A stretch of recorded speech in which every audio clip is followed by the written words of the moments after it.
Hi, and welcome to Real Women. I'm joined today by my friends and colleagues. This is Eileen Love.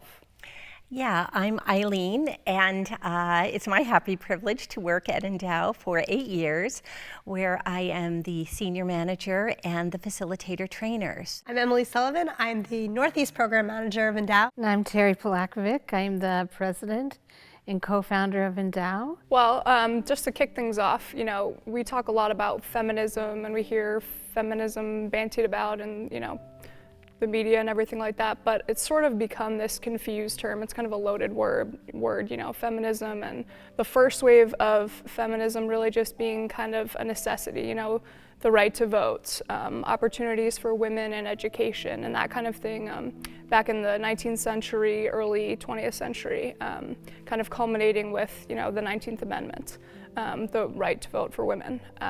And then the second wave was kind of coming about in the 1960s. You had a little bit, it kind of started to change a little bit from the practical needs of voting and education to a little bit more the theoretical side of connecting more to sexual liberation, different language on rights, so like women's rights to their body. It's my body, I can do what I want. It's my right to do what I want with my body. And that's kind of what was the whole second wave of feminism. Yeah. Then the third wave of feminism around the 1980s and 90s sort of transformed into this gender ideology, focusing much more on gender, kind of removed from any kind of biological sex. It's being distinct from that. In the sense of gender is some kind of a learned behavior or a modeled behavior that you can change, It's a social construct, yeah. It's a social construct, hence the Facebook, 54 choices on gender.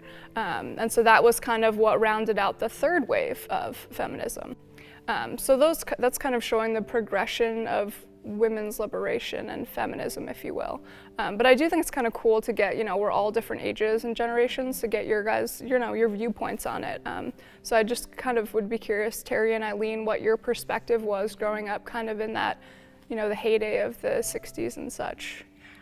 Well, I can speak to that. I can speak to the very early time before women had the right to vote. Right. But I do think it's important for young women to realize how much has happened, how much has been gained, and that there was a need for a women's movement back in the day before women could be properly educated and not having the right to vote. That's inconceivable to women today. I used to hear stories from my mother, who was a secretary at IBM in 1949. Wow. Now, in the whole perspective of history, 1949 is like the blink of an eye ago. But even then, a woman was automatically dismissed from her job because they saw marriage and family as incompatible with working. So a lot has happened, and I think certain cages needed to be rattled back in the day. Sure. But as we'll talk about, things kind of went astray. Mm-hmm. And we were talking, Margaret Sanger, the founder of Planned Parenthood, said, no woman is free who doesn't control her body. And I know that's something that's very timely and relevant right now. So the idea of control, and I know we were talking a little bit, Terry, about that. Well, I've thought about that just quite a bit, the idea of control, because right now we live in a world that we feel as if we have a right, and if we can control everything. We can control everything, all of our surroundings, all of our families, our children, in a way, it would be a good word for the devil to use, particularly with women, in the sense that you can control your, because one of the things of original sin, one of the way it manifested itself in women is the fact that of being able to control or manipulate or that type of thing. Right. So then if you use that word like birth control, you can control the number of children you have. And then what happens, which I think is very interesting, is in truth we really don't have control. God is in control. And so sometimes things happen to us that we get cancer, one of our children dies, all kinds of things. Sure, yeah. And we are so programmed, that's so in our psyche that we can control, that we can't handle it when we can't control our environment. Right. Yeah, and I think it's interesting too, kind of seeing that need for control and how it translates.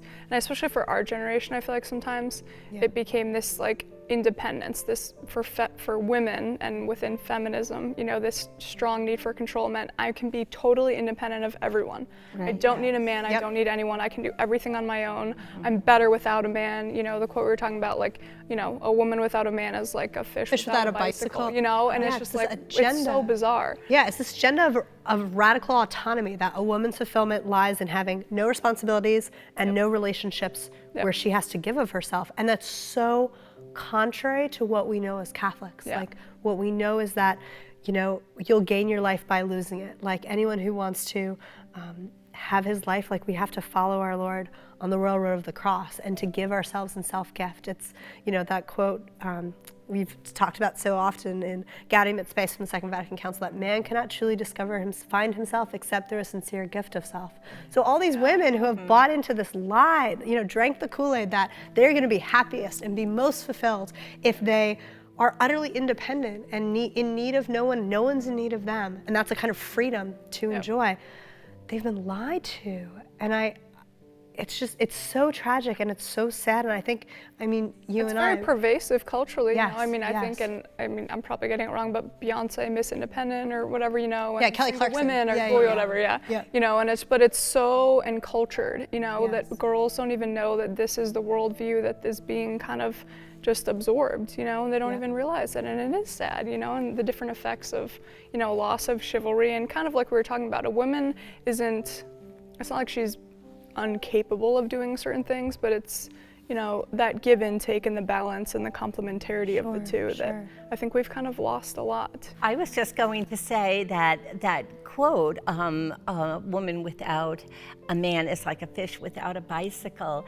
I do remember seeing that in the dorm. That was sort of, that was just something that kind of came with the territory, and it was kind of the zeitgeist of the era. The idea that somehow you were buying into a notion of inferiority if you understood men and women as that there could be a healthy interdependence. Right. And that was unfortunate because a lot of women college women didn't make choices really about what camp to stand in. They just sort of took it in by osmosis. Right. I would say most college women at that time. It was just in the air you breathed, huh? Yeah. Well, it was just around us. It was just But it was assigned almost, like your readings and stuff, weren't they? it was. Well, it was assigned, but it was more subtle than that. It's like, if you're happy, everybody else will be happy. If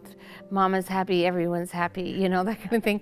And take care of yourself first. And that was very deeply ingrained. Make sure you take care of yourself first. Yeah. And then take care of everyone else, and then that, because you'll be able to take care of everyone else. Right, and this, I just want to jump in on that, and that the secular media and the literature very much supported that.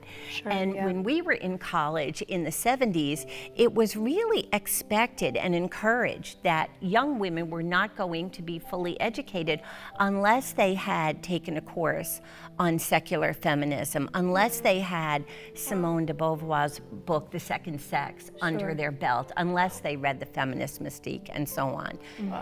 Yeah, it was very heavily pushed. Yes. Well, what's so curious to me, at least, and obviously from a different vantage point of history, is just, it seems like the the first movement seems everyone can get behind, right? You're upholding the dignity of women, that you're upholding their dignity as persons, to participate in the public life, to own property, right?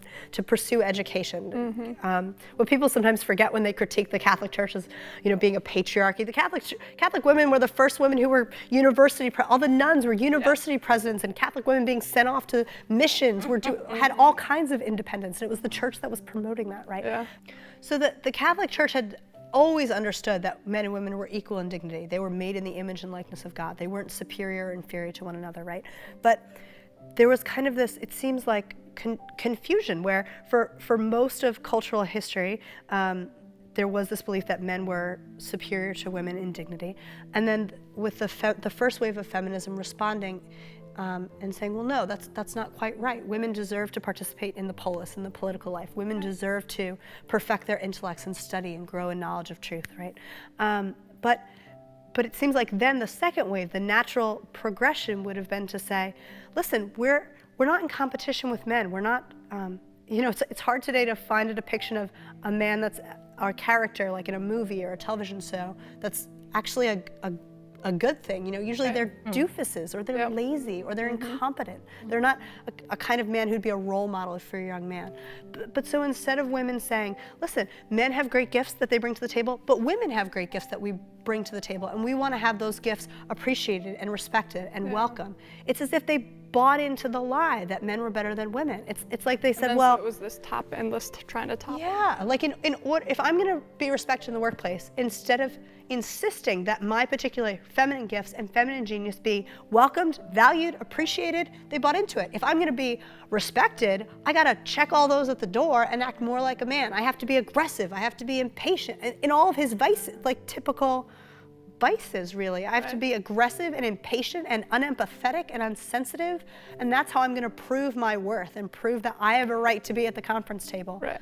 Instead of rather what the church calls us to, and what, the beautiful documents that we study with Endowed, Dignity and Vocation of Women, A Letter to Women, are saying that both sexes bring great, tremendous gifts. And it's a vision that's so different from what the church offers, of saying, no, you don't want to mute the genders down into some kind of androgyny. Rather, everyone plays to their strengths and brings to the table their giftedness as men and as women. And that harmony and dynamic and richness is good for family life, it's good for the workplace, it's good for culture, it's good for society.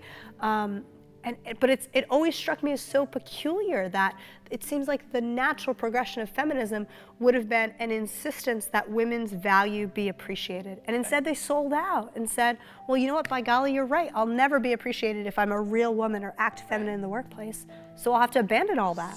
For 15 years, 20 years, I've told my body, no, don't make babies, don't be open to life. When women are affected, in any way, the whole culture is affected. There's no one who hates a woman's body more than a feminist. It's not about women acting like men, it's about women acting like women and being successful. Both sexes bring great, tremendous gifts. The level of any society is the level of its womanhood. Commercial-free Catholic charismatic channel. He's strengthening the faith of so many people. To promote the gift of church teaching, dedicated for the new evangelization. God's blessings on your work. May God bless and prosper you. Shalom World, God's own channel. Feminists were very much buying into that idea of success is oftentimes, and definitely was then, still defined in masculine terms, so they were adopting these masculine, in the workplace, they can't go in there and be a woman executive or a woman, whatever their profession is. It was very much becoming this masculine because they still felt that success was in masculine terms. So that's the paradigm that I have to buy into. Yeah, instead of saying this is what it looks like for a man and this is what it looks like for a woman, equal, but not the same. Yeah. So it is very interesting, and I think we're talking about Letter to Women, and that's kind of talked about a lot, but also kind of this John Paul II introduced that new feminism, kind of a reverting back to that traditional and authentic feminism and trying to, he challenges women to redefine feminism because it does have such a negative connotation these days. Yes. I don't want to be called a feminist because it has such that. And so he's really challenged people to go back to what true femininity is and how it does complement and complete masculinity. And so I think that's really neat that he was able to kind of do that, and he laid it out so well. And how do you think, how did that happen? What did it kind of look like? Well, I think a couple of things historically influenced the direction that feminism took. One of them was that so many of the well-founded grievances that women sought redress for had already been addressed satisfactorily. Women were in the corridors of power, they had jobs, they were able to receive good education, and so on. So it was almost like, what are we going to do with all this protest kind of energy? Because it was a time in American history where protest was sort of the mood of the day. And women began to then take the tack of, we need liberation to continue, but now it's liberation from our biology. Liberation from those things that were considered hindrances to our success in the workplace. No surprise that this is all happening in the 60s, because in 1960, of course, the birth control pill is legalized. And so we're in the middle of the so-called sexual revolution. And so women begin to think of their bodies as the material that's holding them back from getting where they need to be. And then, of course, in 1973, the stage is set for Roe versus Wade. Now, if our birth control fails, what will save us in the workplace will have the safety net and control of abortion. Again, control even of birth and children. Yes, and that goes back to what Terry was speaking about earlier, is that the feminist movement really is one of control. Right. One of the things I think is interesting, I had read a book last summer and done a talk on this, and we were talking about the birth control pill and the effect that it had on women, and then the whole idea of being able to control their environment and stuff. But one of the things that I thought I never really had put together before is that after the Second World War, there was prosperity in the country. There was more money, the men were home from war, that type of thing. And so that was kind of almost the beginning of the suburb, as we know it today. People would move out to the suburbs. But what happened was, and when they did that, they left their friends and family and even family members that they didn't care for, and nosy aunt, and somebody's grandmother is always telling you how to do things and that type of thing. They wanted total freedom from that. So they moved to the suburbs, but what happened then is women actually got lonely. I mean, they were what they were doing is spending their time cleaning their house, decorating their house, all good, that type of thing. But then they became more involved in their children's lives, and to the point where they didn't have a life, and so then the whole idea, the pill comes out, and again, the enticement of it was that you could have a life, you could actually have a life. And so that was one of the selling points, is that, you can control, how many births you have. And by controlling that, you actually would have time then to go back into the city that you left, basically, and go to work and have a career and that type of thing.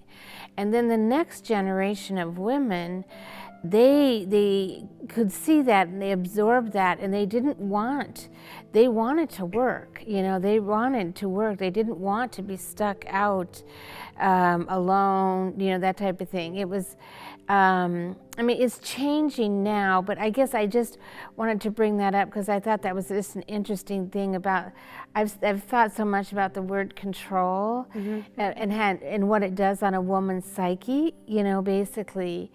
And now, it's kind of swinging back where it's too much. I mean, women are exhausted all the time. They're totally exhausted. So where they may still take the birth control pill or whatever, that now they want to raise their children. They don't want someone else raising their children, you know, that type of thing. So I guess I just thought I would throw that in. I just thought that was an interesting, you know, because we've been talking about the birth control pill and the different waves of feminism and that type of thing, is that truthfully it affects women. And when women are affected, you know, in any way, the whole culture is affected. Whereas there's that saying that Archbishop Sheen, the level of any society is the level of its womanhood, basically. And so all of these experiments truly over the last century have been women trying to find their place in the world. The idea, that's what one of the things that John Paul II, I think, really clarified for us, is that truly there were things wrong. I mean, when the women's movement started and for the right to vote and that type of thing, he compliments those women and he says it was really hard. Exactly. It was really hard, you know, that type of thing. So he doesn't dismiss it, you know. And for the first women who, you know, went into the corporate world, it was hard, you know. They weren't, you know, welcomed, you know, with open arms, that type of thing. Yeah, there's a kind of heroicism there. It really was, and he honors that. You know, it's not as if he puts that down. Mm-hmm. He just says that it's not finished, you know, that you can work. He thanks women for working, you know, he thanks women for being a woman.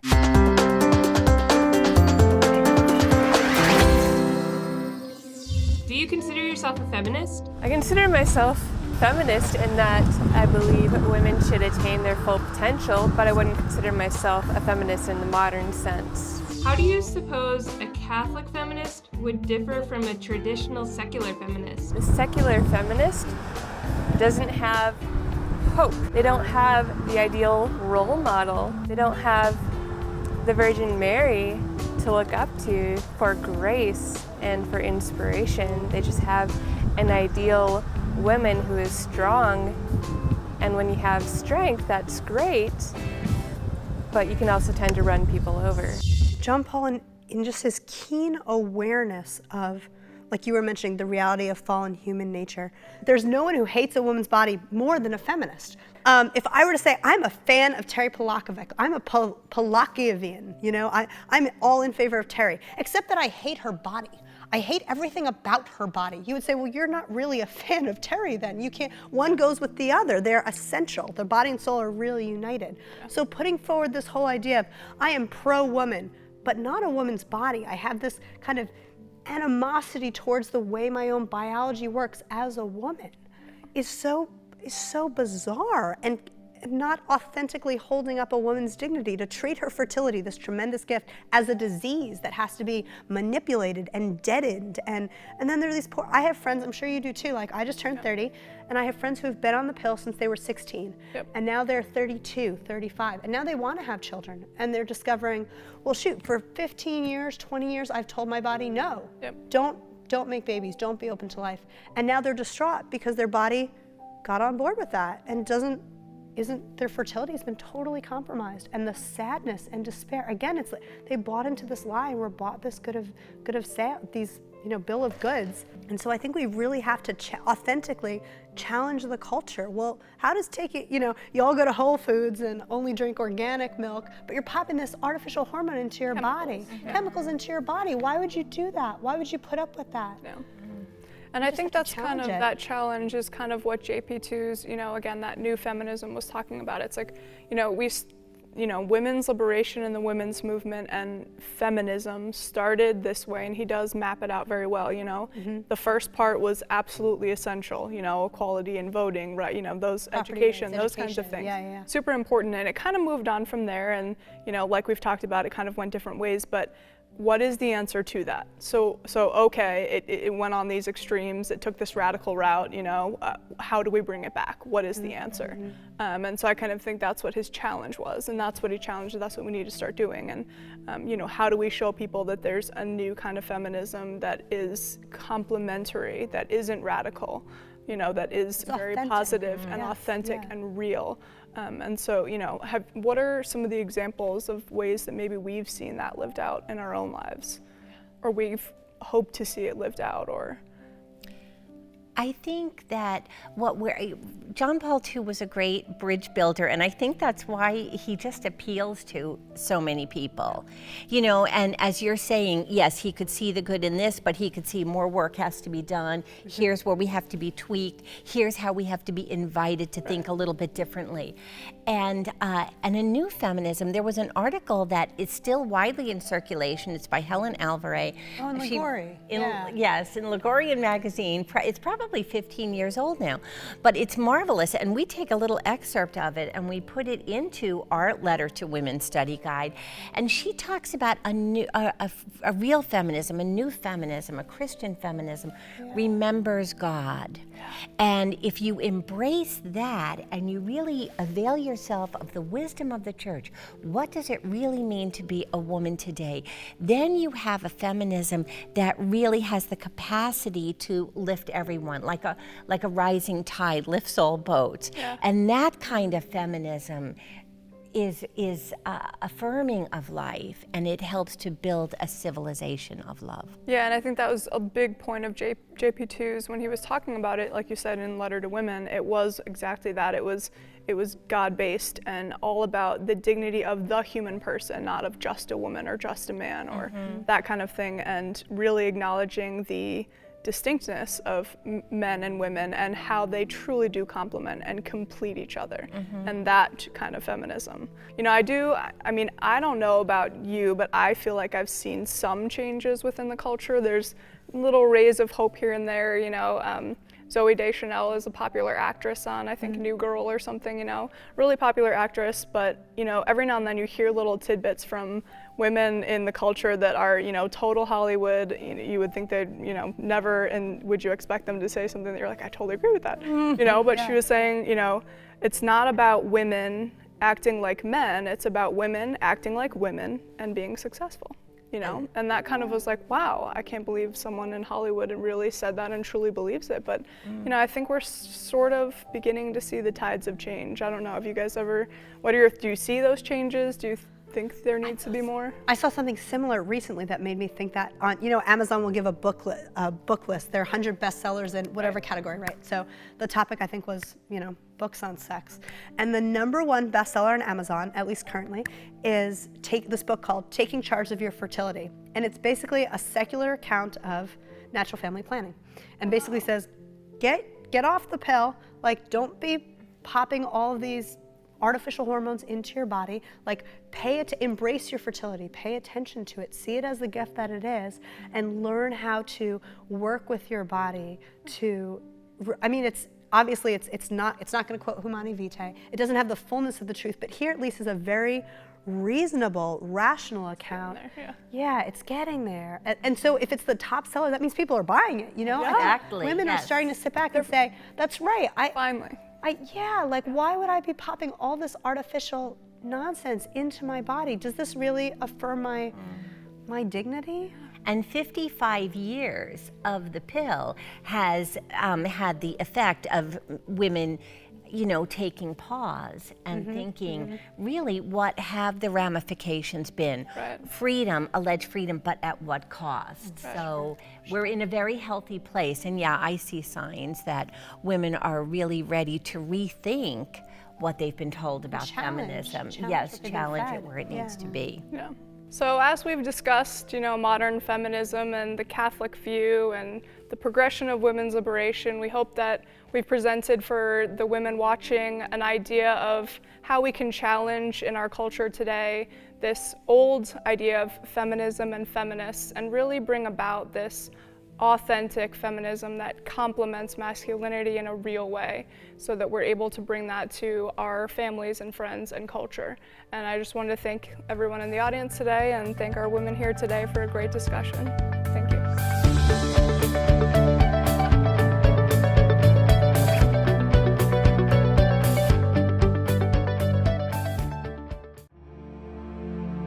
Teach everything he commanded them to teach.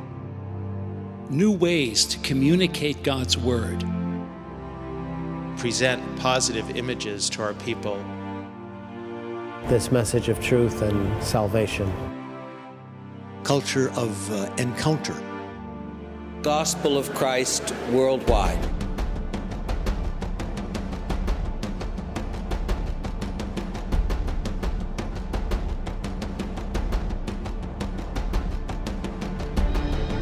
Shalom World TV.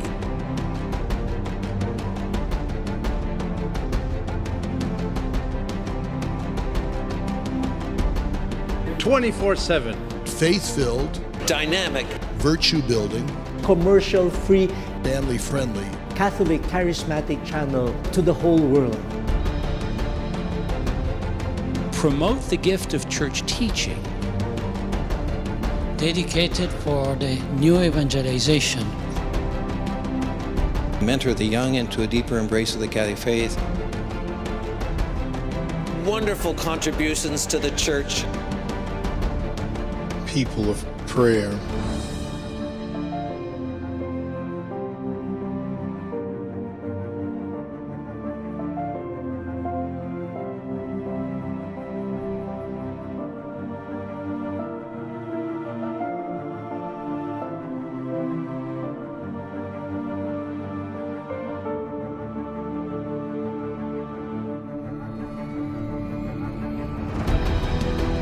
Attractive people, attractive messages. Peace of Christ. Promote the values of life. This is media at its very best.